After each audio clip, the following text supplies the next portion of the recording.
5:30. I call the meeting to order. All rise for the Pledge of Allegiance.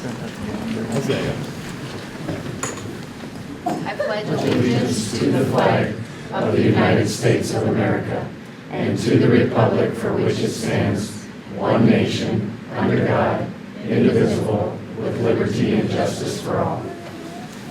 Roll call. Yearboat. Here. Clark. Here. Eisenbrod. Here. Hodge. Here. Jacobs. Here. Larrabee. Here. Okay, after that, I need a motion to adjourn the old council. So moved. A second. All in favor, say aye. Aye. Okay, we are adjourned, and now we administer the oath of office. Finance officer.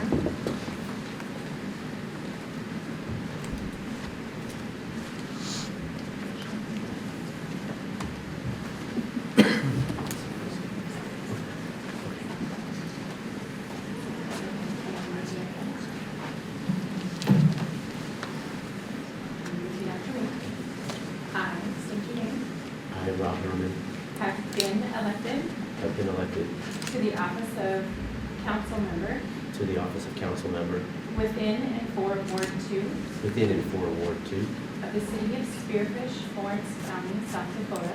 of the city of Spearfish, Lawrence County, South Dakota. Do solemnly swear Do solemnly swear that I will support the Constitution of the United States, that I will support the Constitution of the United States, the Constitution of the state of South Dakota, the Constitution of the state of South Dakota, and the ordinances of the city of Spearfish, and the ordinances of the city of Spearfish, and that I will faithfully and impartially, and that I will faithfully and impartially, to the best of my knowledge and ability, to the best of my knowledge and ability, perform all the duties of the office of council member. perform all the duties of the office of council member. Thank you. Thanks. Congratulations. We'll go easy on you tonight, okay, Rep? Please.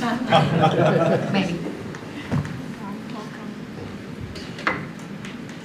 Okay, there we go, and we will reconvene as a newly elected common council. So roll call. Yearboat. Here. Clark. Here. Eisenbrod. Here. Herman. Here. Hodge. Here. Jacobs. Here. Larrabee. Here. Okay, we are all here, and approve the revised agenda. We have 11D, which has changed because of payroll processing and not wanting to split appendix. So anything to add to that? That's right? Okay. Any other changes that I'm not aware of? No, ma'am. Okay. Move to approve. Second. Any discussion on those? All in favor, say aye. Aye. Opposed? Motion carries. Any potential conflicts of interest to declare? Okay, seeing none, we'll move on to the consent agenda. Move to approve. Second. Any discussion? Okay, roll call. Clark. Yes. Eisenbrod. Yes. Herman. Yes. Hodge. Yes. Jacobs. Yes. Larrabee. Yes. Motion carried. Okay, thank you. Under items from visitors, Grooming Alliance of Spearfish has a request for a grant or city sponsorship for the $350 rental fee for the pavilion for the group's fundraiser on November 23rd.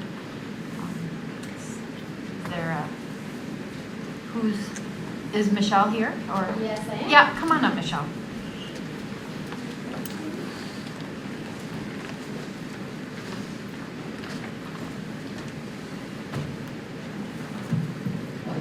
Can you guys hear me okay? Yes. All right. Hi, council members. Councilman Herman, congratulations. My name is Michelle Stampy. I'm the president of Grooming Alliance of Spearfish. This is my friend, Chris Grady. He's our treasurer. So we are a local nonprofit. We groom 15 miles of Spearfish area winter trails for non-motorized activities like fat biking, which is basically biking on snow, cross-country skiing, and snowshoeing. So we think that we bring an incredible value to this community. Our goal is to provide our community with consistently excellent winter trails. Our services promote a healthy lifestyle, allow youth to foster a lifelong passion, and allow everyone to experience the hills in winter. So we think that's pretty special. Fat bikers from around the country come to Spearfish to ride our trail. According to our last survey, Folks came from Wyoming, Montana, Minnesota, and even Canada. We also have a lot of riders that come from the Sioux Falls area and Rapid City. While they're here, they stay in our hotels and eat at our restaurants. And of course, people don't have to be from another state to be an asset to our tourism industry. Nothing goes better with a day of snowshoeing than a burger. So grooming is a labor of love. To maintain our current 15-mile trail system, we estimate it takes 200 gallons of gas, 480 human hours, or the yearly hours of one full-time employee, and $20,000 worth of equipment. And that's all without operating expenses like machine maintenance and insurance. So obviously we have a lot to fundraise for. We are currently in a big fundraising push to purchase new equipment and cover operating costs. The Forest Service generously allows us to use 2 snowmobiles and a machine called a snow dog, and we genuinely appreciate the equipment, but it's not adequate for what we needed to do. This year we have already raised $10,000 of our goal of $15,000. We are hoping to raise an additional $5,000 at our next fundraising event, and that's where you come in. So we are asking the City of Spearfish to allow us to use the Spearfish Pavilion free of charge for the day of November 23rd. Our fundraiser will take place at the Pavilion. We have 10 local sponsors already, including Visit Spearfish, and food and drink has been provided by Barbacoas and Spearfish Brewing.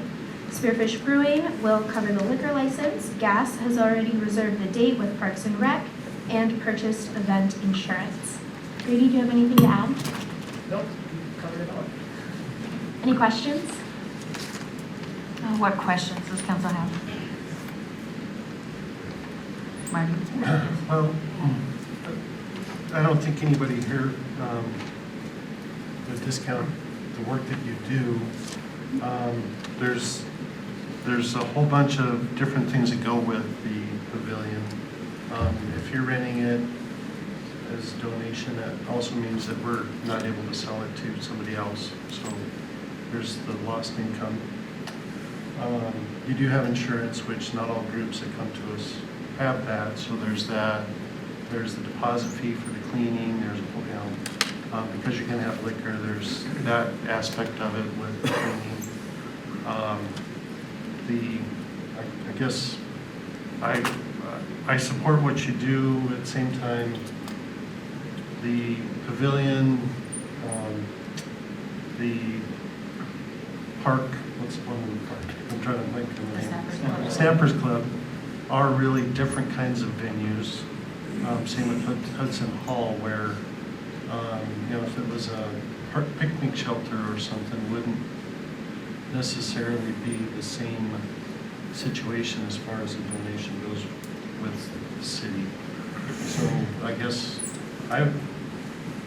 I'd like to see this move forward, but I'd also like to come up with a plan so that people that ask in the future kind of fall under certain criteria or something. Come up with like a game plan, let's say if we had 4 of these a year, we'd be able to offer 4 times a year, and when those 4 are given out, then that's it, something like that. Just come up with a policy moving forward so that it's a little more even-handed and everybody knows what to expect beforehand. Well, we do.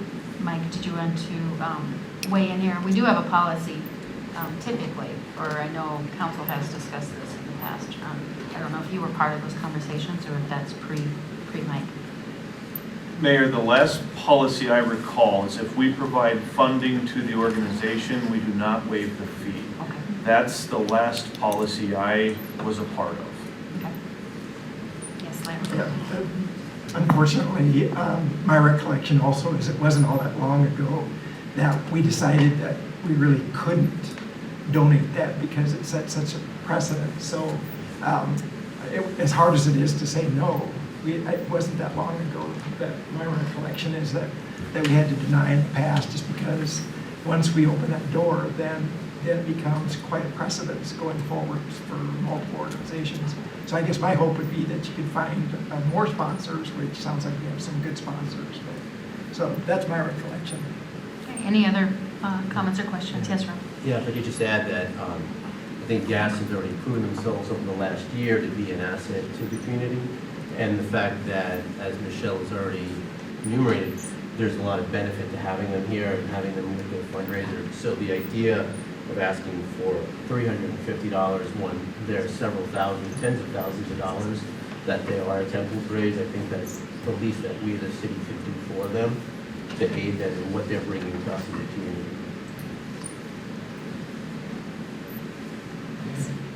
I think I have a question for Ashley. If we, say we go ahead and approve this sponsorship, does it put us in any sort of legal trouble if there's an accident, or we cover on that? We would still require that they have insurance, so that would be in place, and we'd still require that they sign a indemnification and hold harmless. Great. First, I also, thank you guys for coming and presenting. I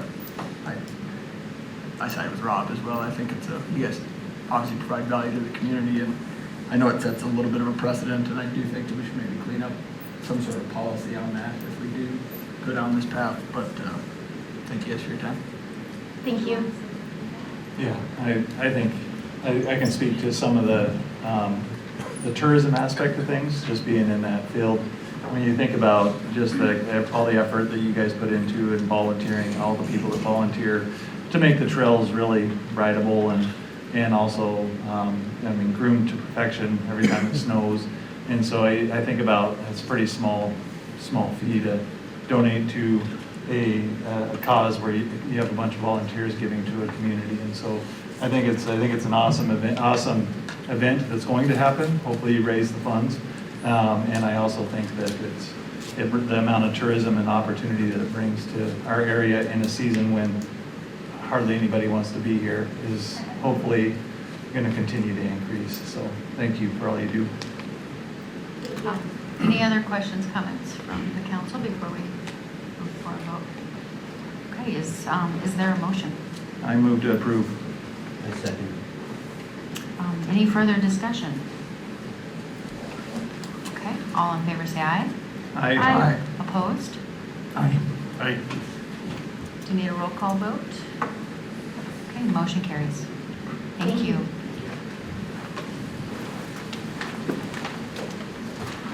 Under city administration, authorize city staff to request proposals for workforce housing development.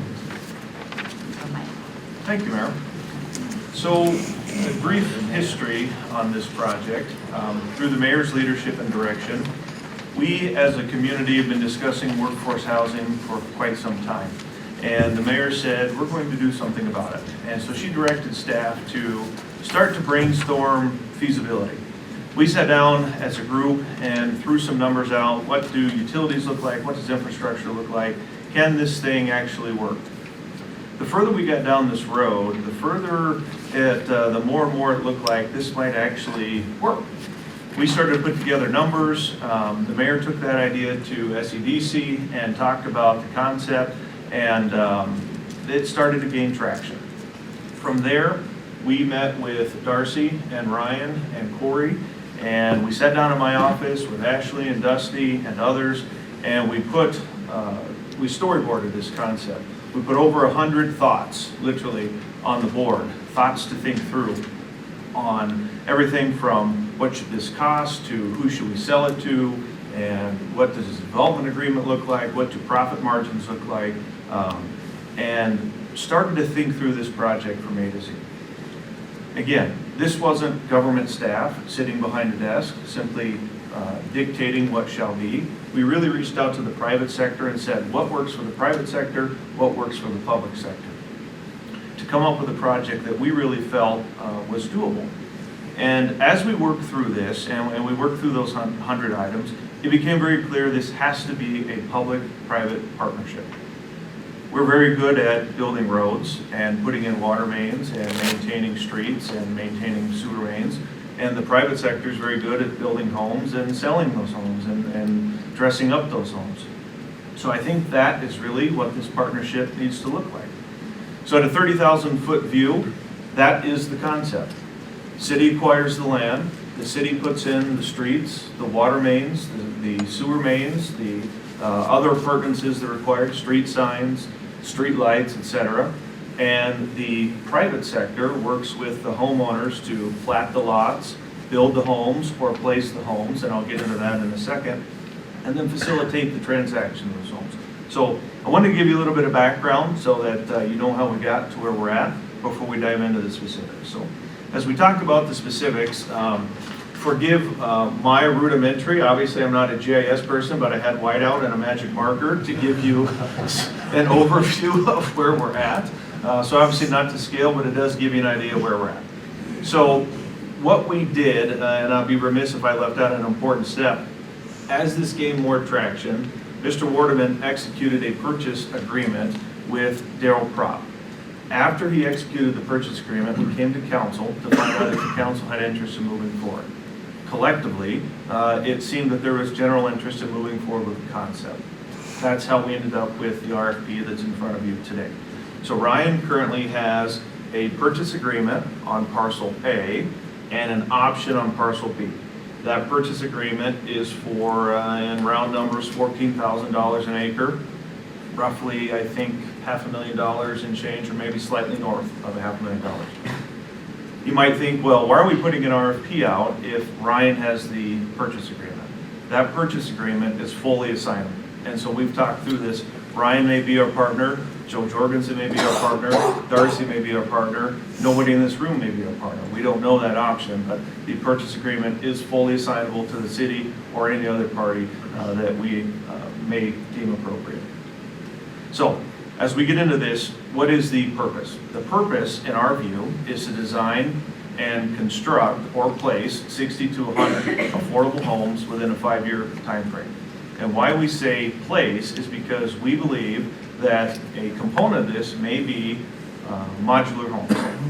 We know by reaching out to some of the design homes or some of the other modular home manufacturers that you can get a 13 to 1,500 square foot home for somewhere in the $92,000 to $110,000 range.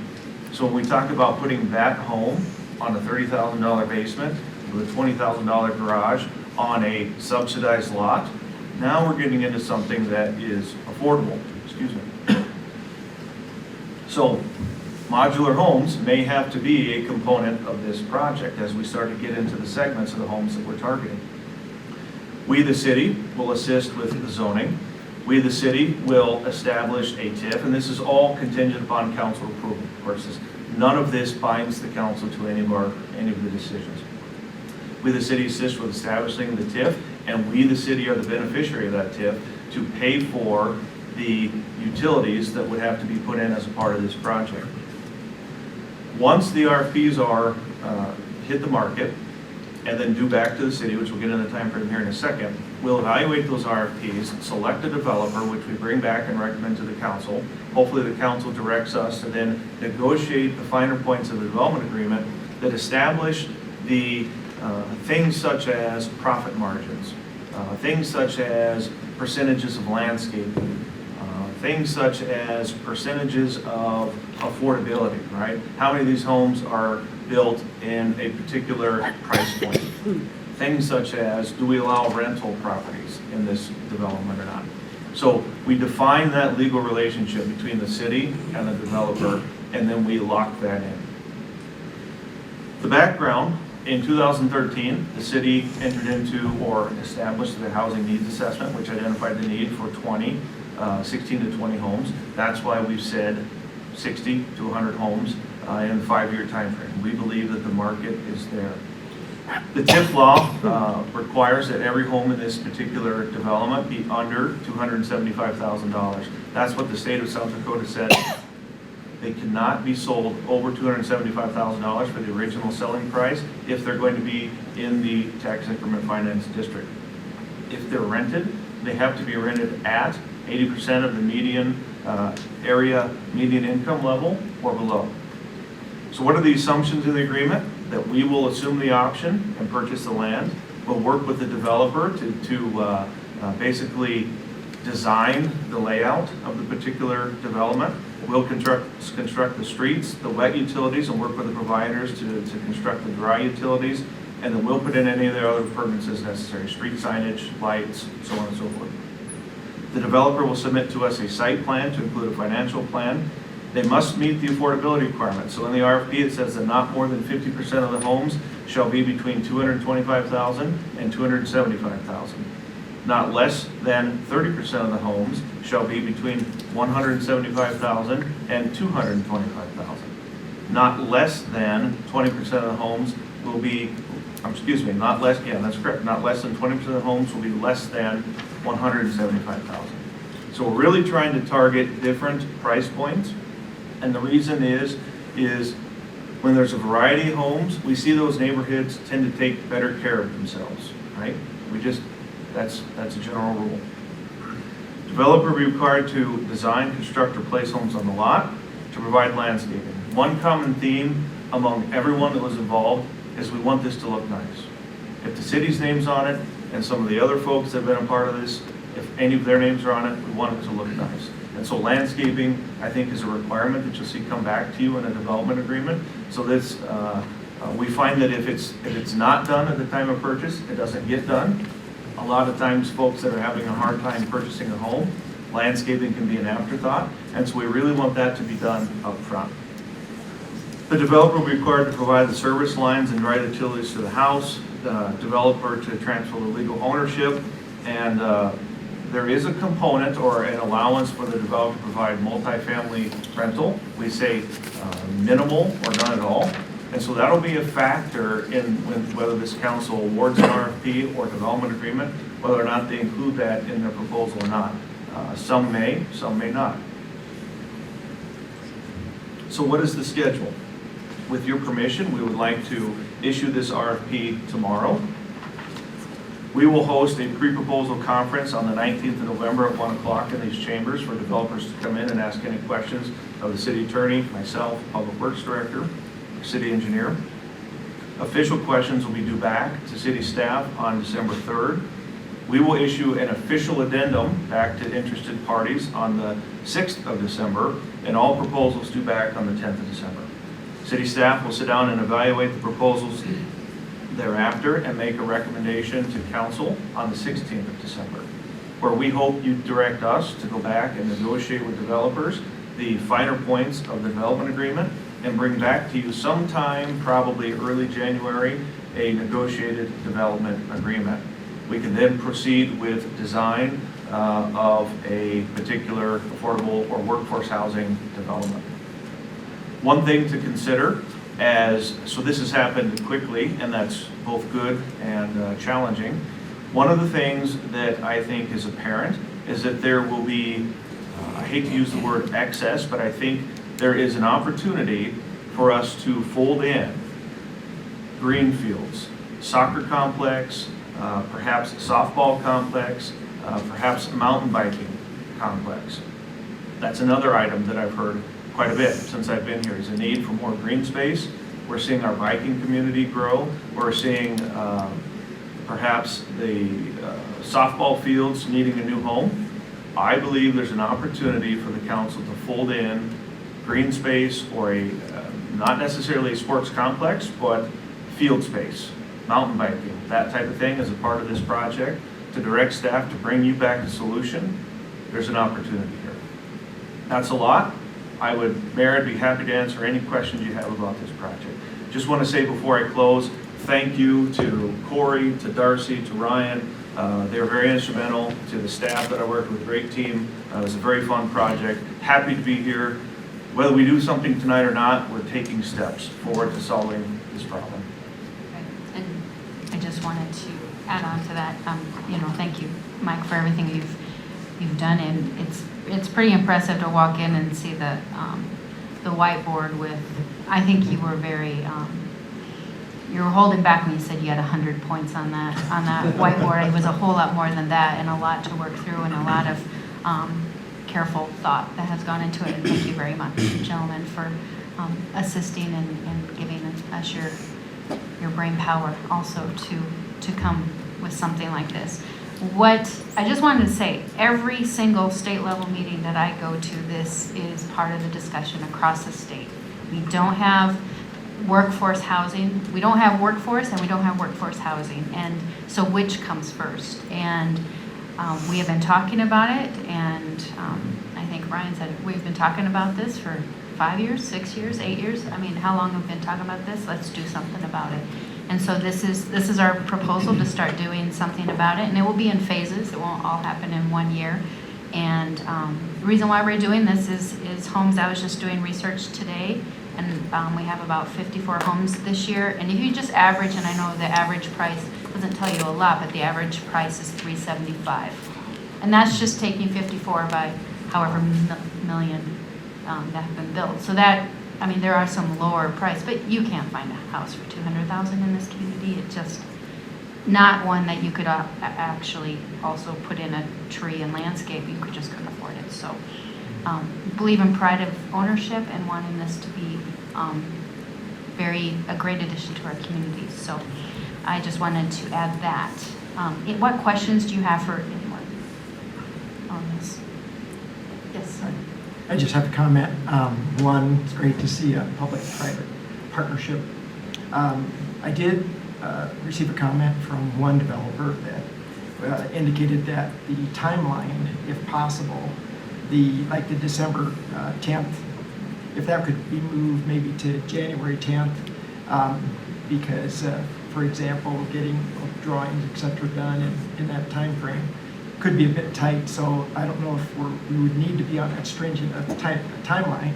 So if it were possible, a 30-day extension on that end date might not be a bad thing. Mayor? So that is possible if we were to receive an extension on the due diligence period. So Mr. Waterman entered into that purchase agreement. He has a 90-day due diligence period. We set that timeline to match the due diligence period.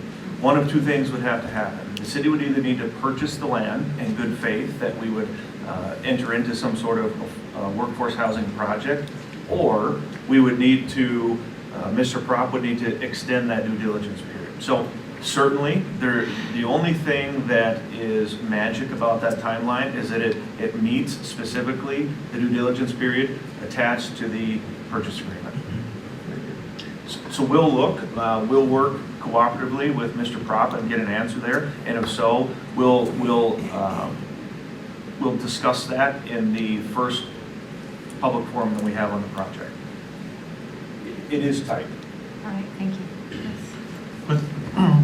With all your question and answer sessions, what you touched on limiting rental properties. What else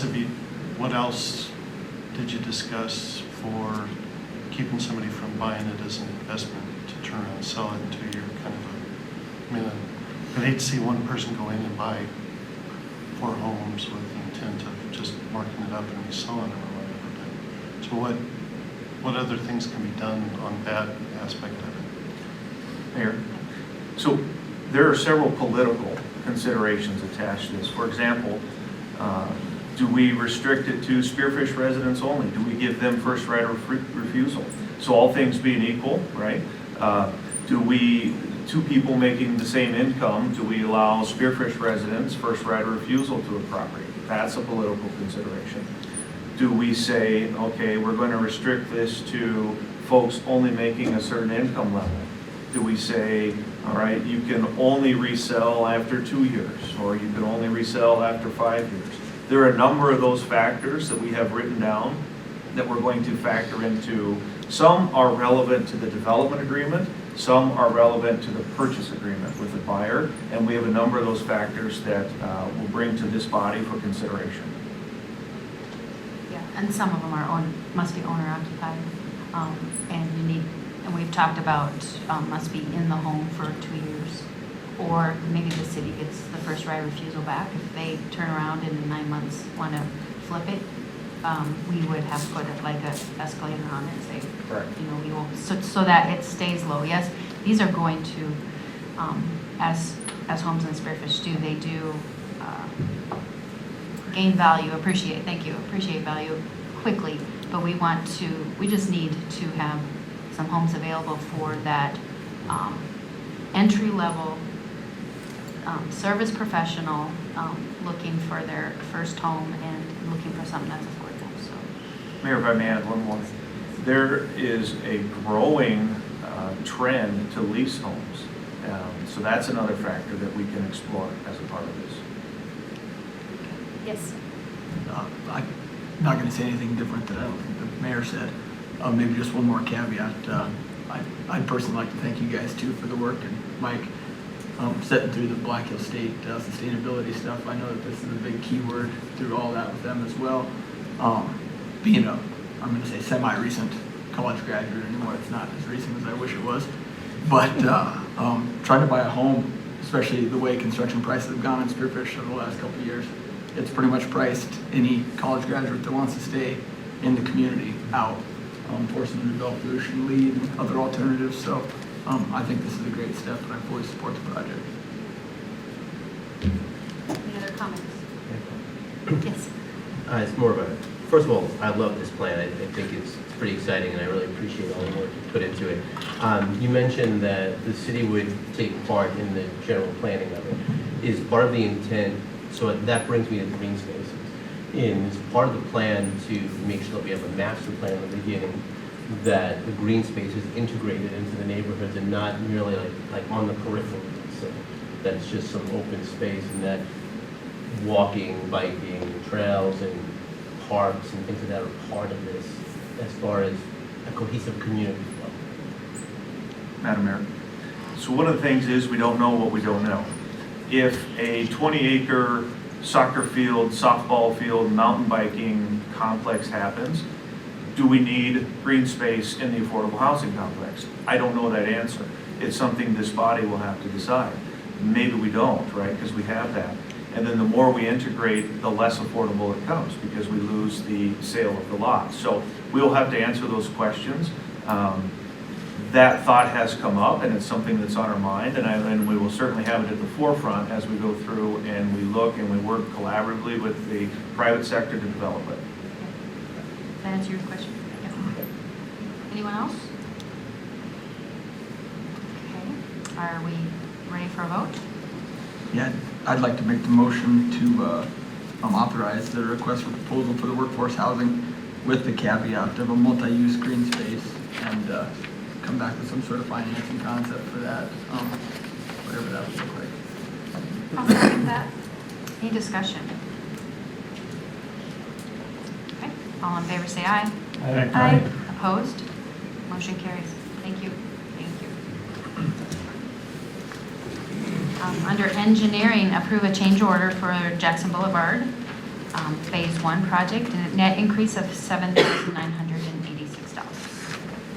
Yeah, this is just a collection of several smaller items that weren't on the original project. There's enough of them now that we wanted to do a change order. I won't go into all of them, just touch on a couple here. One is for stockpiling boulders from the Strawberry Hill Quarry, the Forest Service quarry, for Phase 2 as well. This was a quarry that was closed down, and we had to do a temporary access to get in, so we thought it best just to get all the boulders for Phase 2 of Jackson while we're there, and then take that temporary access out and get everything back and vegetated properly, so all our permitting is done. So that was a little over $5,000. And then opening alley between Canyon and 5th Street. So that was done for a couple of reasons, primarily for garbage collection. For those of you not familiar with the area, it was a dead-end alley, and garbage trucks had to back up. It's also to gain better ADA compliance with sidewalk and improve the drainage that was there too.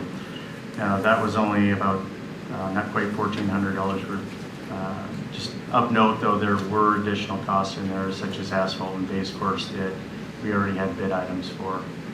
Those additional costs will be reflected in the final under-over change order through those existing bid items. Any questions? Move to approve. Second. Any discussion? All in favor say aye. Aye. Oh, roll call. How about, since we're spending money, I'll let her take it. Clark, Yes. Isaac Brown, Yes. Herman, Yes. Hodge, Yes. Jacobs, Yes. Larrabee? Yes. Motion carried. All right, thank you. Okay, moving on to finance. We have a public hearing. The first is to consider an application from Teresa Career to transfer a package off-sale liquor license from Barry Bibler with Party Time Liquor, and this is on 731 12th Street. Anything to add to this? We have a couple of items that are tied together. Michelle, anything to add before we open the public hearing? Okay. Okay, so at this time, I'll open the public hearing. No one has signed up to speak. Is the applicant here? I didn't see her. Don't see her. Okay, so I'll close the public hearing. Move to approve. Second. Any discussion? All in favor say aye. Aye. Opposed? And the motion carries. And then the next public hearing is to transfer a package off-sale liquor license and retail on-off malt beverage and farm license from Barry Bibler with Queen City Liquor, and this is at 210 East Rushmore Street, so another location.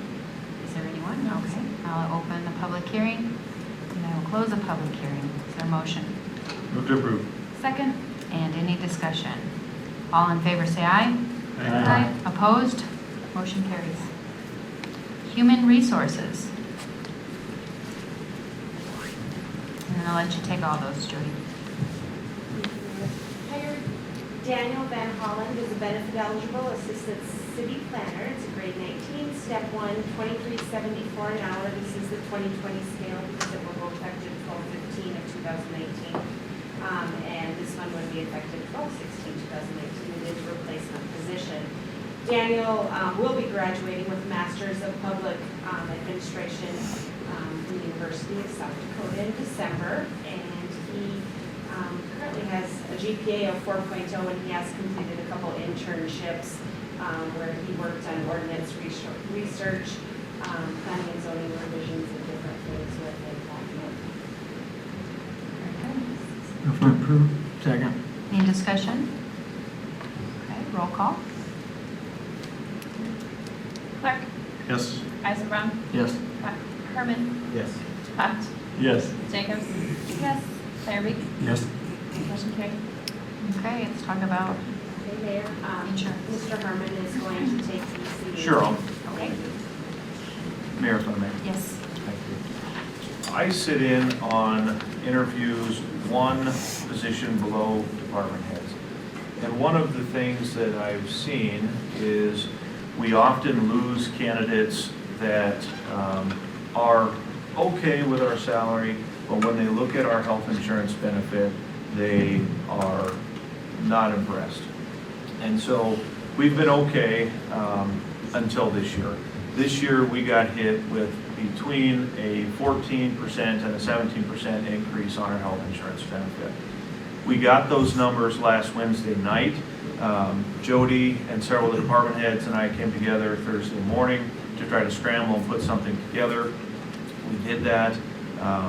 As we met Friday morning, Jody, Michelle, and I, to make sure that we actually had budgeted what I thought we had budgeted, it occurred to me that open enrollment was next week. We needed to get this to council basically tonight for Jody to even take the necessary steps she needed to with open enrollment. And so for an effort for us to be more competitive on the family side of the healthcare benefit, if you will, we're going to propose to you that no longer are we providing 100% of the $2,500 deductible plan to employees, which we have in the past, but instead provide 100% of the $4,500 deductible plan and take some of those family or some of those dollars that we have budgeted for health care and spread those out among the family premiums, the employee plus spouse, the employee plus child, and the family, the actual family plan. So by doing that, we're able to get into a situation where we would provide 100%, 60% of all of those other family plans. I sent a spreadsheet that doesn't look like it's in the packet. I sent a spreadsheet to your emails that gives you a breakdown of what that looks like. When we met with Scott Duncan, our insurance provider, he said typically in organizations we see somewhere between 30 and 40% taking the family health insurance option. We have 5 employees with the city of Spearfish taking the health insurance option. And so I have forecasted 20% of our employees migrating over to that option. I don't think we'll see that many. In the employees that I've sampled, in the short amount of time that we've had to put this together, one has said that they've migrated over. The others have said their spouse's option is still better. And so I think the numbers are a worst case scenario, but with 20% of our employees migrating over, a total projected expenditure is $823,000. We have $850 budgeted for fiscal 2020. So I think the plan is under budget.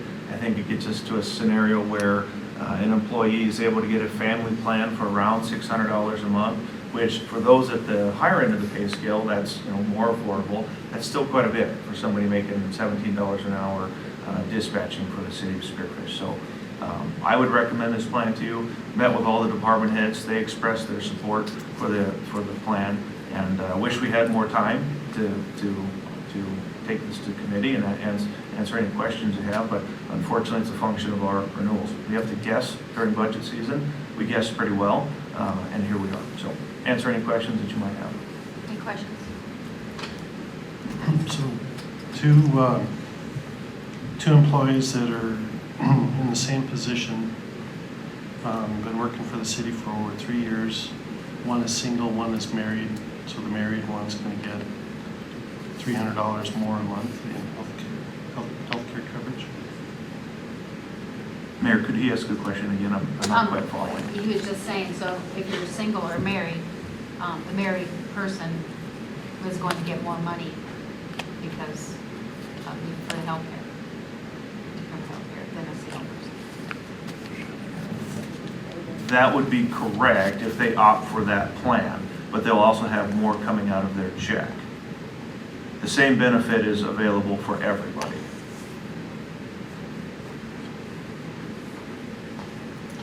But you're saying the city share between an employee and a family. Now granted, they're going to be paying more in addition to, but they would still be receiving difference between $592 on the $2,500 plan and $896 is $300. That's correct.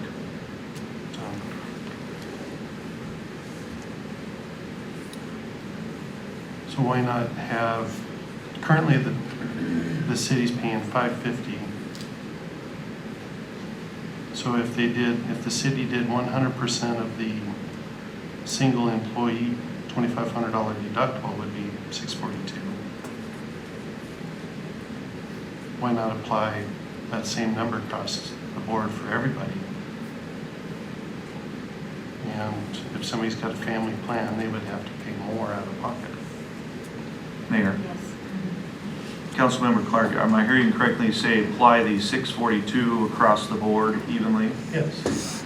Madam Mayor, that has been our history, and what we're doing is falling farther and farther and farther behind.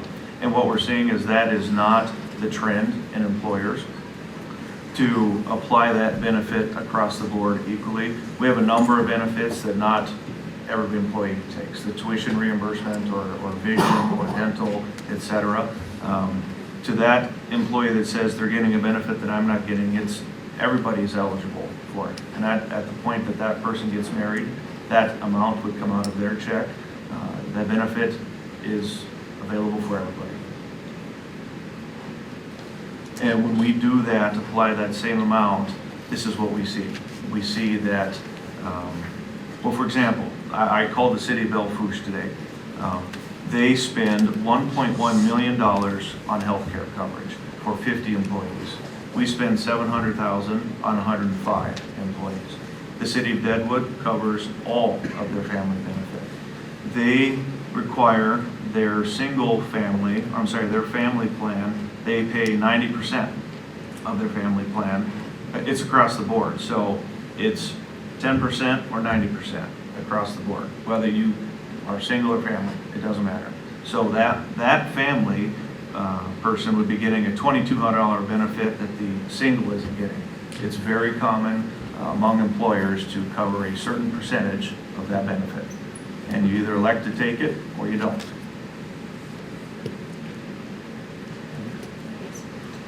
Yeah, I'd send an email to the council, and I'd just like to put it out there in the public of my support for this, Mike.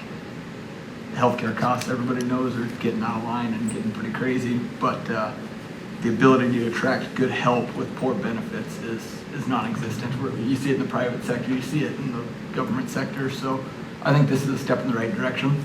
I really don't think just what you laid out there, what Bellpush is doing compared to what we're doing, I think that we need to re-examine what we're offering, because if we want to keep great employees, like I think you're doing a good job of, we got to continue to get better on that standpoint. So I fully support this, and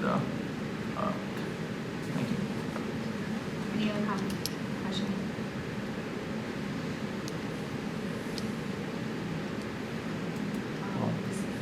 If there's no comments on this, is there a motion? I move to approve. Second. Any discussion?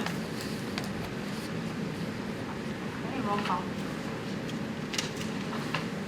Clark, No.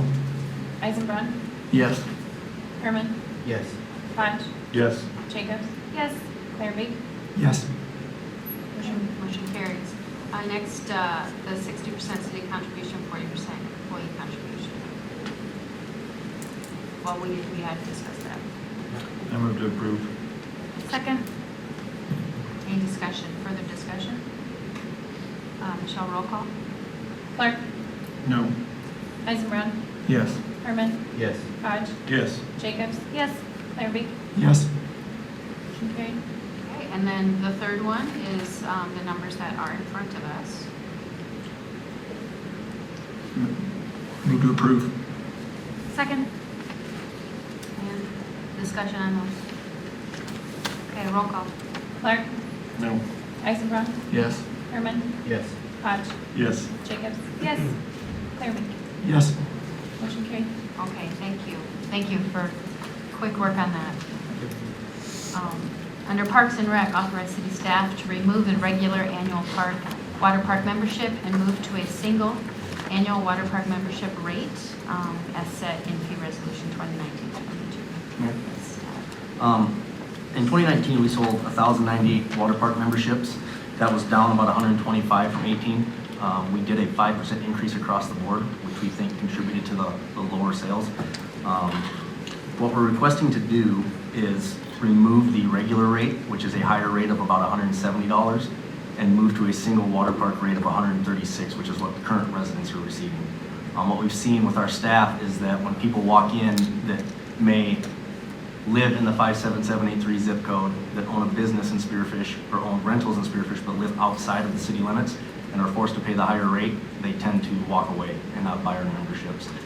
What that means is on years like this year where it's been cold and wet, we rely heavily on our day pass users, and we just didn't see that this year. Our day pass funds were down around $5,000 from 18, which 18 was wet and cold, and they were down nearly 20,000 from 17. So on cold, wet years, we really struggle with our day pass. So what we'd like to do is go to that single rate of 136, which is in the resolution, which is the next item. That comes out to about a difference of, all things being equal, that's about $2,800 that we'll have to make up in memberships. It's about 41 water park passes that we'll have to sell to make that number equal.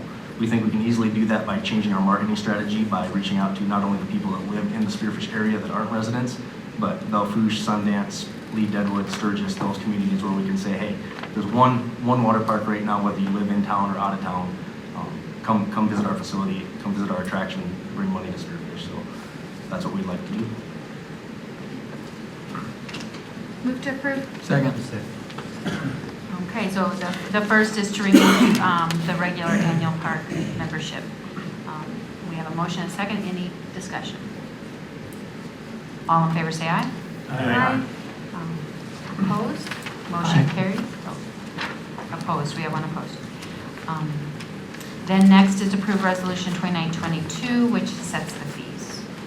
Correct. So the rec center staff has been diving into transitioning our current rec software over to Civic Rec to get in line with the city's current software that we're on.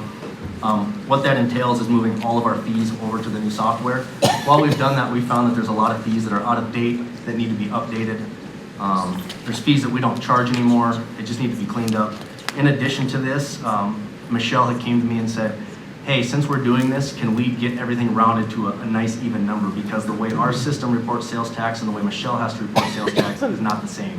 So she thought if we rounded everything to a nice round number and just reported it to her that way, then she could back out the sales tax. We've looked into that. As long as we post on the receipts what sales tax we're charging people, that's completely legal. It just cleans up our fees, makes it easier for reporting, and it's a requirement with putting these into Civic Credit. Is there a motion? Move to approve. Second. And any discussion on that? All in favor, say aye. Aye. Opposed? Motion carries. Under public, thank you. Public Works, approve second reading of ordinance 1304, an ordinance amending chapter 2, the Black Hills Airport Road. This is yours. Yep. Just continue with the second reading for the ordinance that would amend that aviation airport board. Move to approve. Second. Any discussion? All in favor, say aye. Oh, Aye. we're gonna roll call this. Are we spending money on this? Yeah, why are we roll calling it? You have to pass ordinances by a roll call vote. There we on the go. Second reading. All right. We're getting used to this new system. Thank you, State of South Dakota. Clark. Yes. Eisenbrown. Yes. Herman. Yes. Hodge. Yes. Jacobs. Yes. Clarenbeek. Yes. Motion carried. Okay, thank you. Next, approve pay estimate number 1 and final under over change order for the crack ceiling project, which is an increase of $24,990 with a final project cost of $57,802, and to sign the certificate of completion. Yeah. Yes. Highway Improvement Inc. Came through and they were the contractor that won the bid for our crack ceiling. They finished up early, and if you remember, they gave us a very advantageous bid when they came through. We worked with them, and they had some time in their schedule to continue on, so they awarded us the same price of 49 cents per linear foot, and they did an additional 51,000 lineal feet of crack ceiling for us at that same price. It went up Colorado and then got into the sandstone area. Move to approve. Second. Any discussion? I guess I have one question. Would there effectively be 2 mobilization charges of $1,000, or was there Nope, just a one? just the one. Okay. Thank you. Any other discussion? Okay, roll call. Clark. Yes. Eisenbrown. Yes. Herman. Yes. Hodge. Yes. Jacobs. Yes. Clarenbeek. Yes. Motion carried. Okay, thank you. Next, accept the purchase license agreement with Synovia Solutions to provide GPS monitoring and tracking for all fleet vehicles. Ma'am? Yes. So this solution does a number of things. It will do a number of things for the city if it's approved. In the agenda item summary, I've spelled out a few of them. It's everything from safety to some pretty cool things that the city residents can log in and see, and I'll just cover those here. We can recreate any accidents that's happened with the GPS solution. We can monitor vehicles for excessive speed. We can track stolen vehicles. We can perform engine diagnostics from the field. So before that equipment ever comes back into the shop, we can know what's wrong with it and start ordering parts. For safety, if there's a vehicle that rolls over, it has an accelerometer in it. It can let us know that the accelerometer senses something is not quite right. It's been idle and running and in an unusual position, sending that notification. If the vehicle has no movement but it's idling for a significant amount of time, it could also alert us. We have over at the rubble site, for example, at any time of the day, there's single individuals out there operating heavy equipment all day long, from bulldozers to regular tractors and skid steers and whatnot, over undulating terrain and everything else. So it would be great to know, for example, if that bulldozer was in an unusual attitude and it's just sitting there running, it would notify me. We can put it on our snow plows, we can put it on our trash trucks, and as the snow plows move throughout the city, the system is smart enough to know that the blade is down and it's actively plowing snow.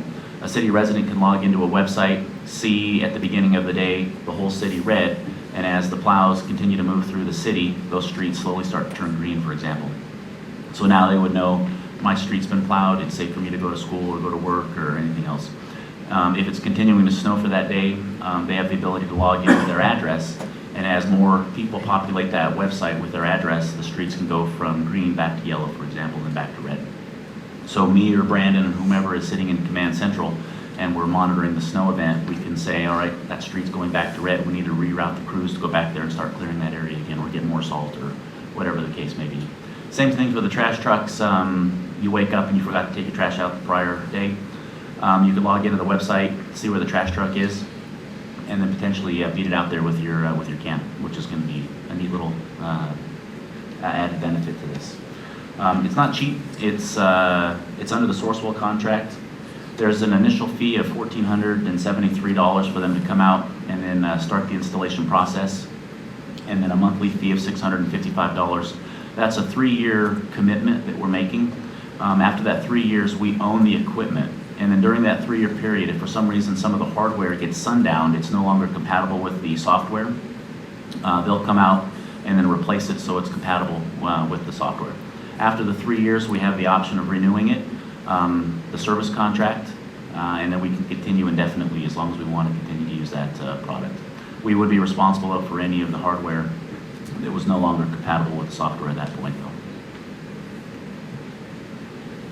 though. And that's the solution.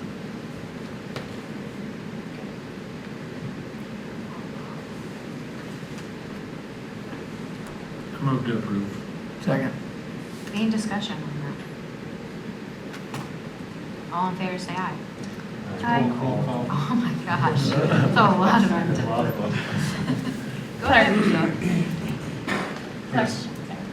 Eisenbrown, Yes. Herman, Yes. Hodge, Yes. Jacobs, Yes. Larrabee. Yes. Motion carries. Okay, thank you.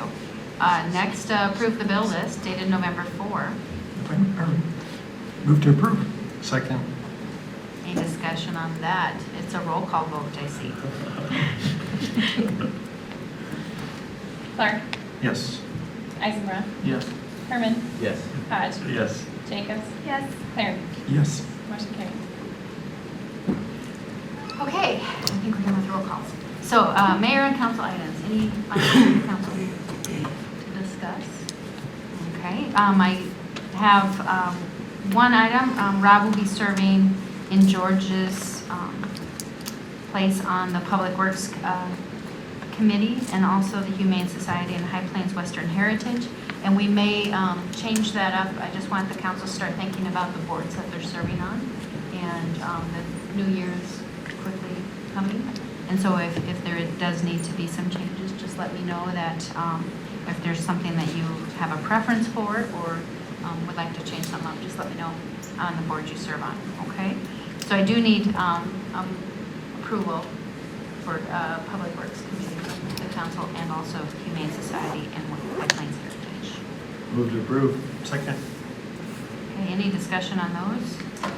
I guess, Rob, you have anything to say about that? I'm fine. Okay. All in favor, say aye. Aye. Opposed? Okay, motion carries. Also, the State of the Community is tomorrow out at the Holiday Inn. We'll be talking about Jackson Boulevard.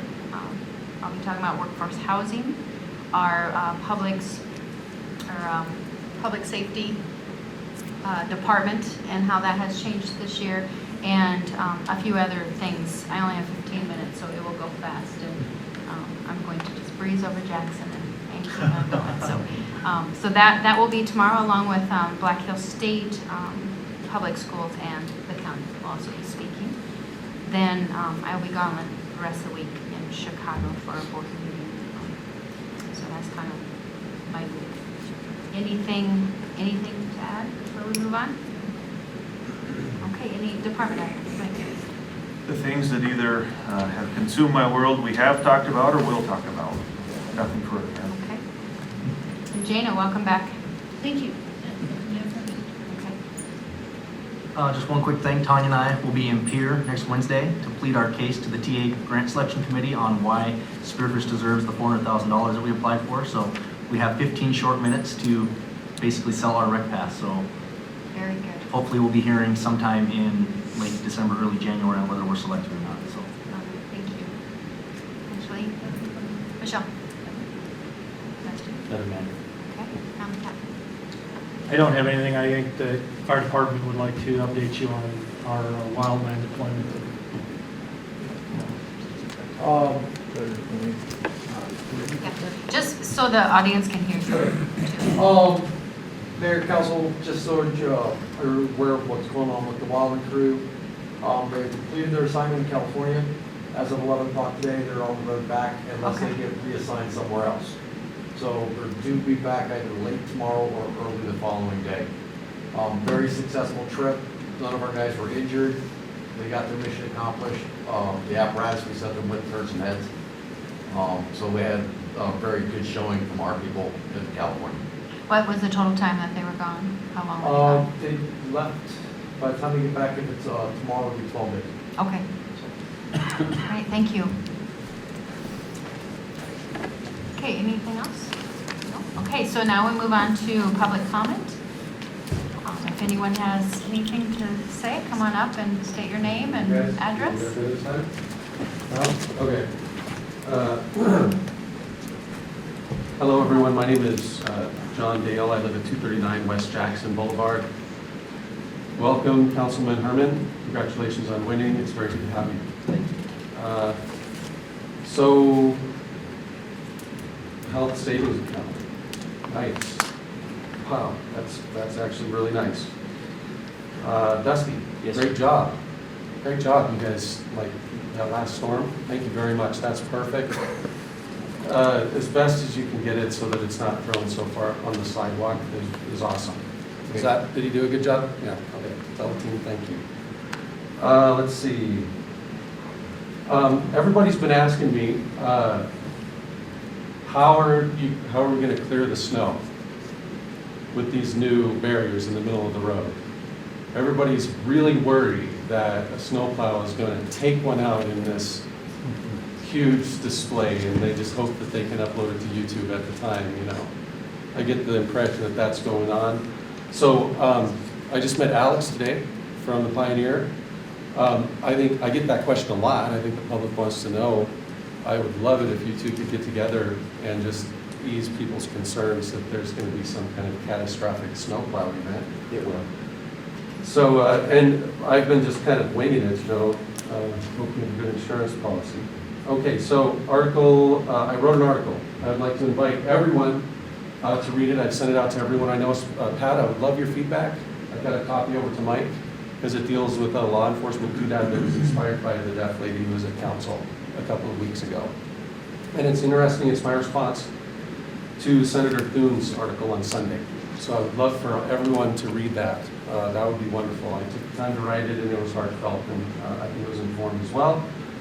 Corey, hello. I've been working on an alternative architecture to some of the 5G stuff. So not only do I have some insights in terms of what the dangers are, Ashley, I would love for you to read that, obviously, as well. I respect your opinion. I would love if you can give me feedback. I appreciate it. And that's just about it. Yeah, thanks. All right, thank you, John.